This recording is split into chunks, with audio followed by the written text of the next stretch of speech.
Good morning. So our kiddos are going to watch that video downstairs, and y'all are just going to have to look it up on your own. Um, uh, but we'll talk more about that a little later. So kiddos, I want to say hi to you this morning. We're really glad that you're here in our service. Will you show me your candles? Yeah, awesome. So, what I want you to know is that when we're up here in the service every Sunday morning, we have this candle. We call it our chalice. And I know that you all light a chalice downstairs too.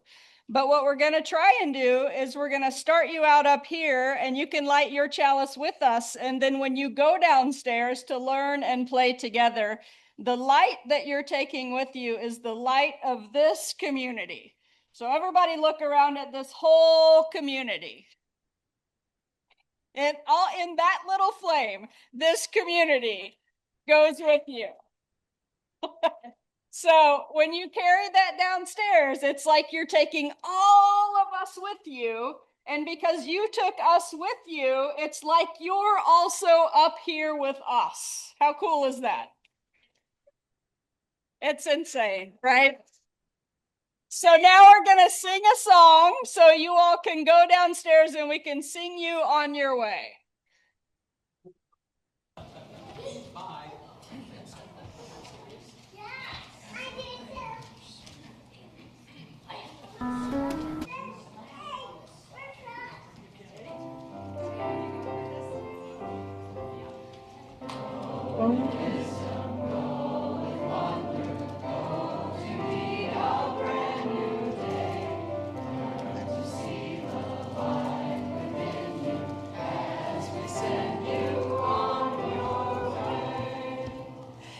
Good morning, friends. I am Reverend Michelle Scott Huffman. My pronouns are she, her. I'm the minister here at First UU. I'm a middle-aged woman with short, spiky, salt and pepper hair, and wearing navy blue and plaid today, as I often do. And I'm here to do the announcements. You may have noticed that the service started differently than it often does. Part of the way that it started differently was that the screens weren't working and we started late. But that wasn't the intentional difference. The intentional difference this morning was reordering the way we do the beginning of the service so that our kids are with us when we do our chalice lighting as a part of our community, so that we give them their story, their part of the service that's directed at them and to them and for them. And then we sing them out with the chalice. They carry us along with them, and we remember that they're here with us for the rest of the service. If you are a person who struggles with hearing, you probably have been struggling a little more lately at the beginning of our service in ways that can be frustrating. And we are always trying to balance the extent to which the kids are a really important part of our community, and we want them in our presence, and not everybody can hear when kids are doing what kids do. So we are experimenting with the beginning of the service to try and make it so that the part that is focused on them is really focused on them, so that they know to pay attention to what's happening here. And then as we sing them out, then we prepare for a different kind of experience in the rest of the service. I will say that it's not just the kids that make noise in service. And so if you're an adult sitting in this room and you're having conversations with the people next to you, it's possible that the people around you are struggling to hear. So I want to invite you also to be mindful of the conversations that you're having during the service. It doesn't mean don't ever talk to anyone for any reason. Sometimes we just need to, and that's okay. But do know that you're welcome at any time to step out of the service if you just need a break or to have a conversation or anything like that. Does that work? Cool. The second session of Pathways to Membership meetings will be today at 12:15 downstairs in the library. You are welcome to attend even if you aren't considering membership at this time, just to learn a little bit more about this church and its history and what we do here together. Current members are also encouraged to attend and share your experiences. The Interweave group will also be meeting after today's service. They're going to be meeting in the room at the bottom of the east stairwell. That's this side. So if you go down these stairs, that room doesn't have a name. It's the former pre-K room or the room at the bottom of the east stairwell. So if anyone has a great suggestion to name that room, feel free to provide it. The Congregational Relief Fund exists to provide confidential, urgent, short-term assistance to members and friends of the congregation. Needs vary widely: assistance with a medical copay, a ruined tire, a spike in a utility bill, broken glasses, school supplies, clothing, car repairs. Whatever it is, we're glad to be able to offer support when it's needed. The Congregational Relief Fund relies on donations from members and friends, and those are welcome at any time throughout the month. If you write a check, you can just designate that in the memo line CRF, Congregational Relief Fund. We always do a special collection on the 5th Sunday, one of which happens next week, November 30th. Finally, First UU will be hosting a Thanksgiving meal next Thursday, this Thursday, I guess, November 27th at 11:30 a.m. The church is providing turkey and ham. Please do bring a side dish if you're able. And you can see the What's Up email from this past Thursday for more details. Or you can ask Emily, Roberta for that information. Also, if you're not able to bring anything, please do come anyway and share that meal. The prelude is How Could Anyone by Libby Roderick, performed by Eva.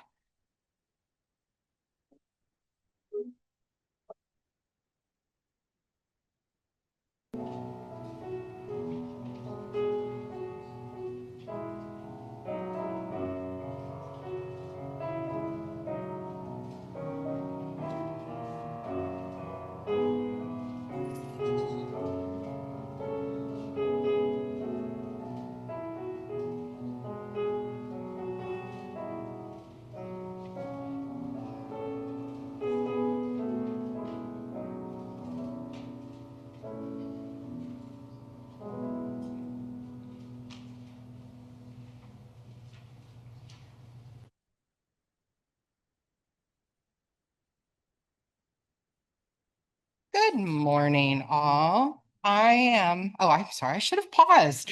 Let's try that again. Good morning, all. Thank you so much. I am Laura Michael. I don't know how to say this. Okay, so I'm a white woman. I think of myself as 59 going on sometimes 8, sometimes 13, but never going on 60. I'm just getting younger and younger, and I like it that way. Our words of invitation today are For What Shall We Give Thanks by Reverend Laura Horton Ludwig. The wheel of the year has turned again. Once more, the Thanksgiving season has arrived. How shall we sing our song of gratitude now? For what shall we give thanks? For this moment, for friends near and far, for our breath, our love, our courage and clarity, for strength, for delight and laughter and beauty, for the tables round which we gather and the food we enjoy with friends, seasoned with love and memory, for the sun and the moon and the stars in the sky, for the trees who have seen so much and still stand proud, stretching themselves to the sky, for the bright voices of children and the wisdom of elders, for actions that bless the world and hard work that makes a difference, for music and art and celebration, for generosity, compassion, endurance, joy, and hope. For all these things, we give thanks. Our hymn of the month for November is For the Beauty of the Earth. As we approach this celebration of Thanksgiving, the words of Thich Nhat Hanh may increase our appreciation. May the food we eat make us aware of the interconnections between the universe and us, the earth and us, all living species and us, because each bite contains in itself the life of the sun and the earth. May we see the meaning and value of life from the precious morsels of food. Millie will come and lead us in For the Beauty of the Earth.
It's me again. I think I got the timing right this time. Let's see. I just got to find my place in the book. There we go. Again, I'm Jennifer Dunn. I'm a member of the Pastoral Care Circle. And as a community, we share joys and concerns to keep connected. Slips of paper are available at the greeters table for those in the sanctuary to use for joys and concerns. During the week, you may send your joys and concerns by email to pastoralcare@springfielduu.org or by leaving a voicemail on the church phone 417-883-3922. If you're on Zoom, please use the chat box now for sharing your joys and concerns.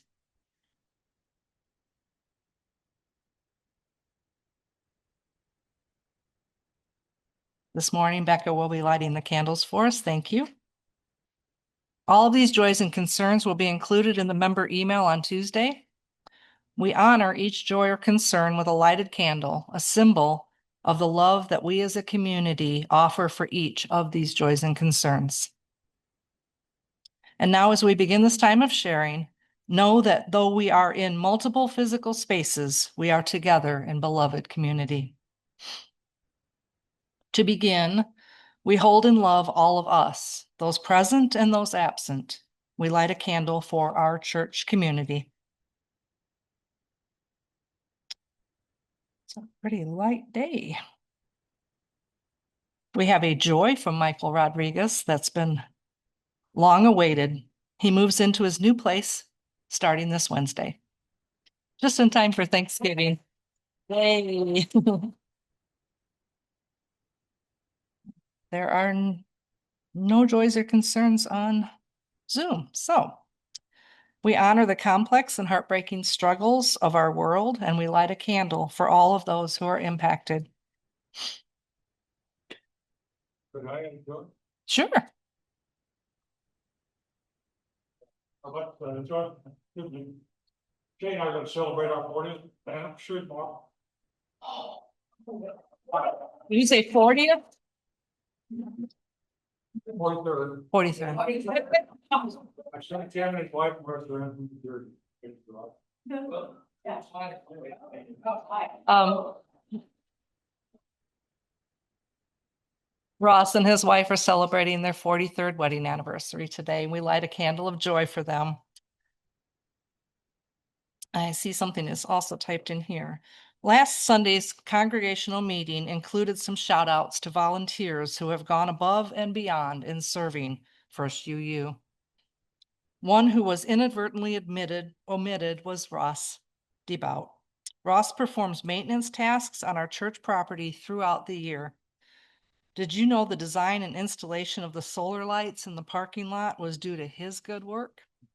It is a joy to thank you, Ross, for all that you do.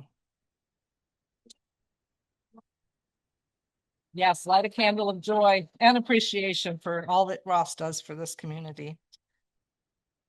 And in closing, for those joys and concerns that remain unspoken in our hearts, we light a candle. May we hold each of these joys and concerns in our hearts and minds. May our community of love ease sorrow and boost celebration. Let us now join together in 1 minute of shared silence, followed by Spirit of Life.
Good morning. I'm Holly. I'm a 69-year-old woman, whatever age group you want to place me in, that's fine with me. She, her pronouns, wearing a lot of blue, gray hair, you know. We're going to do the week of November 23rd in UU history. I love the history part. Frances Anne Campbell was born in London on November 27th, 1809. A celebrated writer and actress, she married Pierce Butler, a prominent Philadelphian who owned a cotton and rice plantation in Georgia and owned nearly 1,000 slaves. Campbell was appalled when she saw slavery at firsthand and divorced her husband in 1849. Encouraged by her Unitarian associates, especially William Ellery Channing, she gathered with others opposed to slavery, including Lydia Marie Child, during the Civil War. In order to gain sympathy from the British for the cause of abolition, she published Journal of a Residence on a Georgia Plantation, 1838 to 1839. Kimball died at the age of 83 in January of 1893. Offering our gifts to support the work of building inclusive and just communities is one of the many ways that we live into justice and equity together. Some of us have much to give and some little, and together it is enough. We are enough to work together for a world where every human can live into their best and most authentic self. Today will be the last Donate the Basket offering for 2025. All undesignated cash and checks or electronic giving with the B in the memo line will be added to our Housing Justice Fund. At last week's congregational meeting, members voted to donate this year's fund to the Blue House Project, sponsored by the Drew Lewis Foundation. Information about Blue House is posted on the bulletin board in the front hall. If electronic giving is your preferred method, or if you are on Zoom, virtual giving options are available via our website, springfielduu.org. The offertory is See the Love by the Brilliants, arranged by Dave Campbell, performed by Timothy.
Thank you, Timothy. I have a yellow piece of paper in my pocket that someone handed me that didn't get read during Joys and Concerns, from Chloe, who says that today she's celebrating the 15th birthday of someone special. Do you want to say who that is? Jack, happy 15th birthday.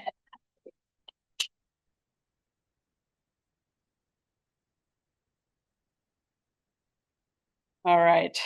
So this month we've been talking about gratitude. And last week we spent time with some philosophers and psychologists, with Cicero and Seneca, with Emerson and Aquinas, and with modern researchers like Robert Emmons. People who have insisted across centuries that gratitude is not just a pleasant feeling, but a foundation for a good life. We talked about gratitude's power to steady us in difficult seasons, how it helps us return to ourselves, to our joy, to our interdependence. We explored personal practices that cultivate gratitude inside the heart, the daily noticing, the naming of quiet gifts, the gentle shifting of perspective that helps us see more clearly. And this week we widened the circle a bit. Because gratitude, it turns out, doesn't like to just sit still. It grows restless. It begins to tug on us.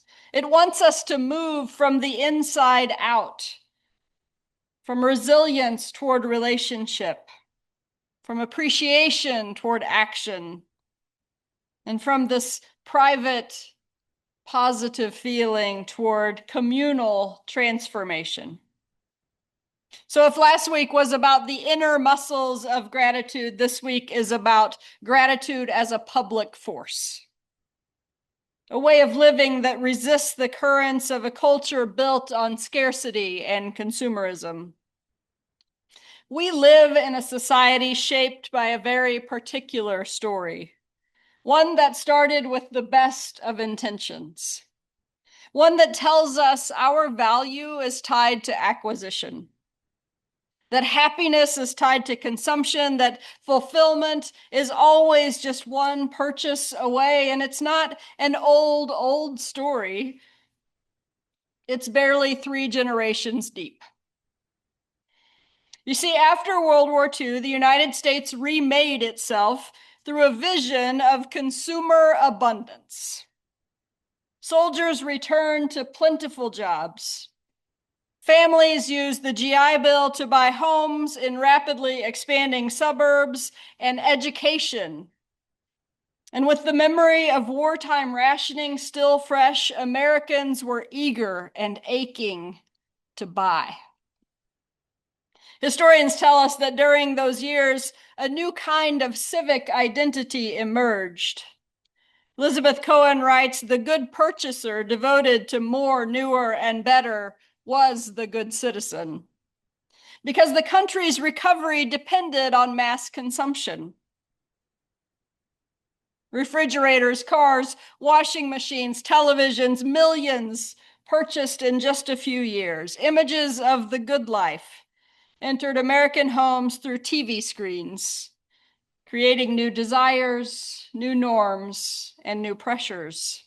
That story of upward mobility through acquisition, of security through ownership, still lingers in our bones.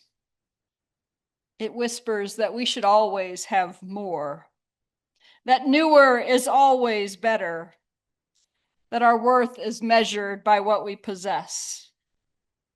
To be clear, I'm just as caught up in it as the next person, and certainly more than some. I remember a time when I tried to curb the rampant consumerism, particularly that which results in more and more plastic waste in my own family. I had watched a documentary about a family who tried to live a year without producing waste, and thus without buying anything new. Something about it grabbed me, and in my zeal, I announced to both my immediate and my extended family that we wouldn't be buying anything new for Christmas that year. Everything would come from a thrift store. I'm not sure anyone was excited about the prospect as I was, but miraculously they all agreed. And what began as an experiment turned into one of the most joyful rituals of our family's life. For a number of years after that, we would set aside an entire day to go to Kansas City or St. Louis, where there were tons and tons of thrift stores, and we would map it all out so that we could plan the most efficient route so that we might visit as many thrift stores as possible. And once we arrived, the day would unfold in a kind of sacred chaos. We'd split into teams, one parent with one child, and we'd scatter throughout the store like covert operatives on some sort of mission. We hid gifts behind shelves. We whispered urgently among clothing racks. One parent would run interference so siblings could meet among the golf clubs and the ab loungers to consult about what to get the parents. Purchases were then smuggled into the car. We had a minivan at that time, so it was easier to hide things.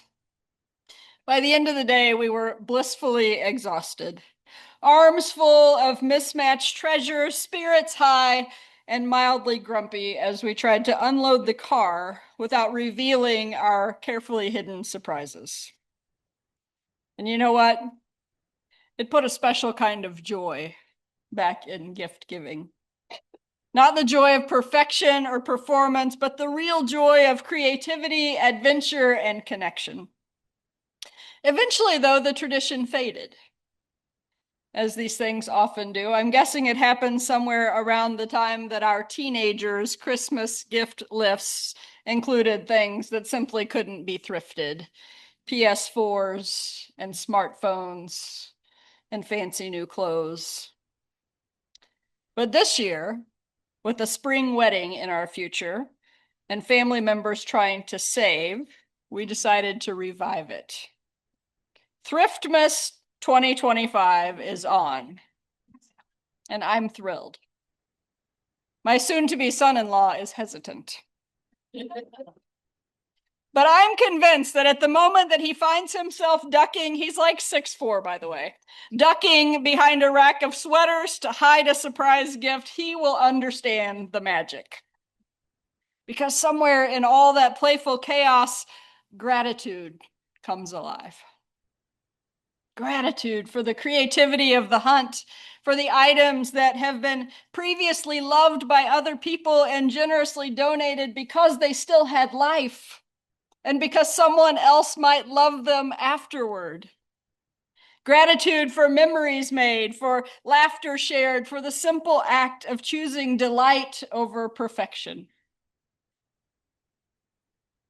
If gratitude had a personality, I imagine her as a quiet, subversive mystic,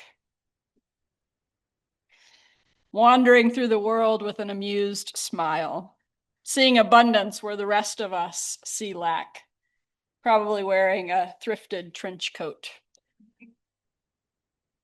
She looks at the culture of more and simply shakes her head and is unimpressed by the pressure to upgrade, unbothered by the rituals of comparison, unmoved by the promise that fulfillment arrives promptly in 2 business days. Gratitude is subversive because she sees through the illusion. She knows that behind the hunger for more, there's a deeper hunger to be seen, to be loved, to be known, to be connected. And she knows how easily we are distracted from those deeper needs by something that we think might come faster. You see, gratitude slows us down. She turns our attention from accumulation to appreciation, and appreciation takes time. She invites us to trust that we are held by gifts that we did not earn and we cannot buy. And the moment we begin to trust that is the moment that everything begins to change.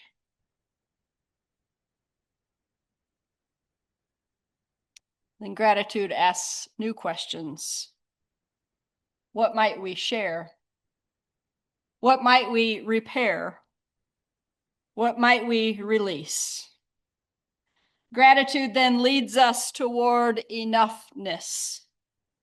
Robin Wall Kimmerer says that enumerating our gifts helps us to feel the truth that we already have enough. Enoughness allows us to take only what we need, to share what we can, to participate in sustaining the world rather than draining it. It reminds us that we don't flourish alone, that we flourish in relationships, in ecosystems, and in communities that honor reciprocity. And this is where the spiritual arc of gratitude reveals itself. You see, gratitude opens our hearts and it becomes generosity. And generosity opens our hands and it becomes reciprocity. And reciprocity opens our relationship and it becomes repair. And repair opens the world and begins to make it more just. And justice leads us right back around to gratitude. Several years ago, the Southwest Missouri Solidarity Network started showing up on our parking lot on the last Sunday of the month to hold a free brake light clinic. Brake light clinics are a way to assist folks, often those living in poverty with an immediate need, but it also has benefits in decreasing the possibility of an encounter gone wrong, particularly between police and a person of color. But you can imagine all the ways that an encounter with police might go wrong. And avoiding it by simply providing someone with a new bulb in their brake light that keeps them from getting pulled over is potentially a life-saving act. The Solidarity Network has grown their outreach and the things that they're doing on that day, and they still sometimes do it in the parking lot, or when the weather requires it, they do it right here in our sanctuary.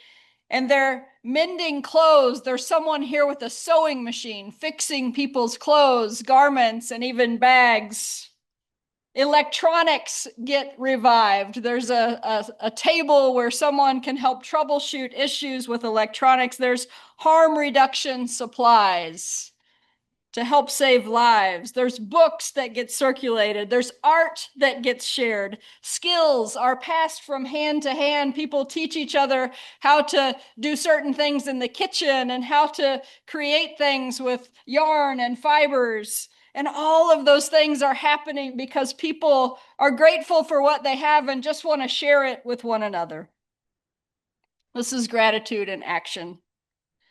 I invite you to come check that out next Sunday. So last week we explored those personal practices of gratitude. Maybe you spent some time this week in a gratitude journal, recapping 2 or 3 things each day that you were grateful for. But this week, let's think about how to turn those practices outward. Here are some ways that gratitude takes root in community. Offer a repair.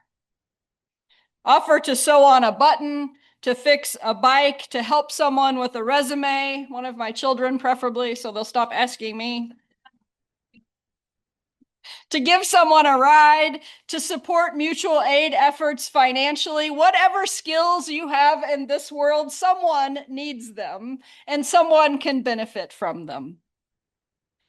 Participate in a gift economy. Share books and tools and seeds and surplus, and let what you no longer need become someone else's delight.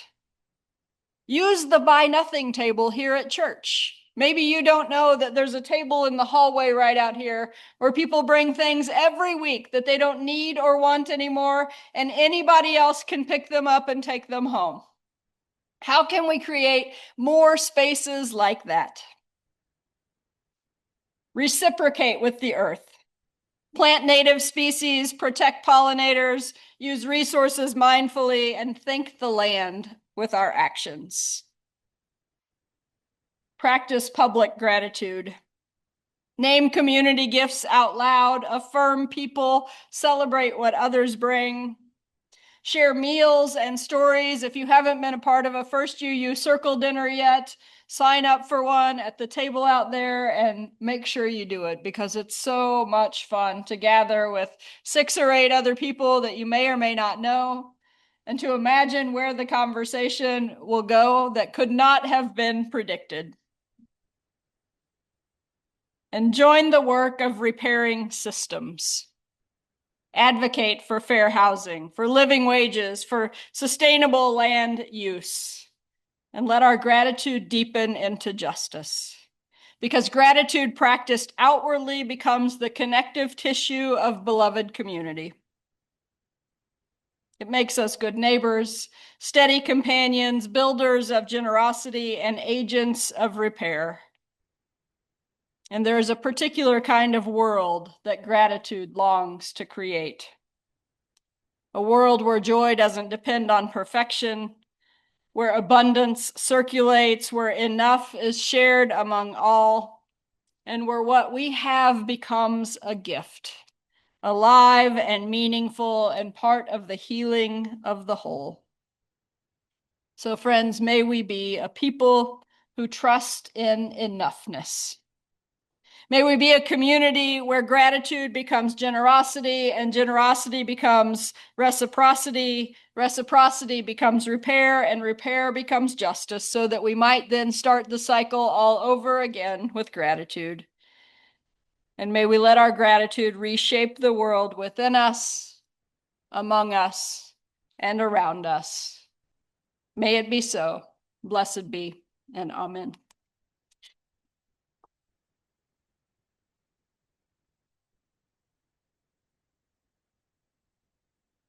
The interlude is Simple Gifts, a traditional Shaker hymn performed by Eva.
Reverend Tandy Rogers writes, "May you notice what is quietly good.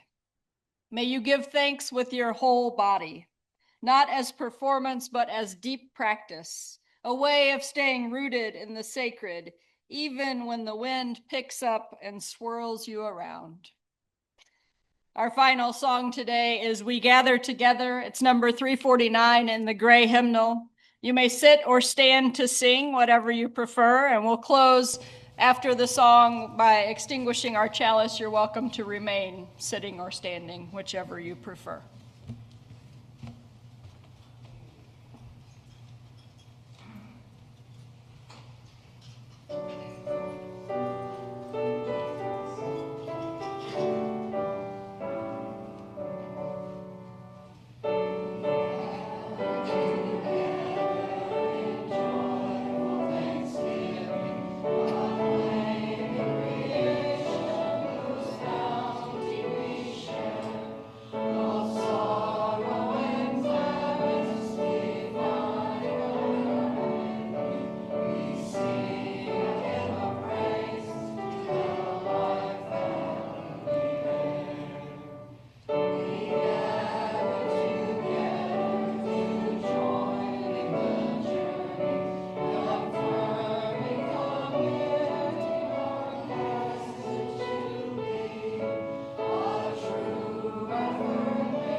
Here I come.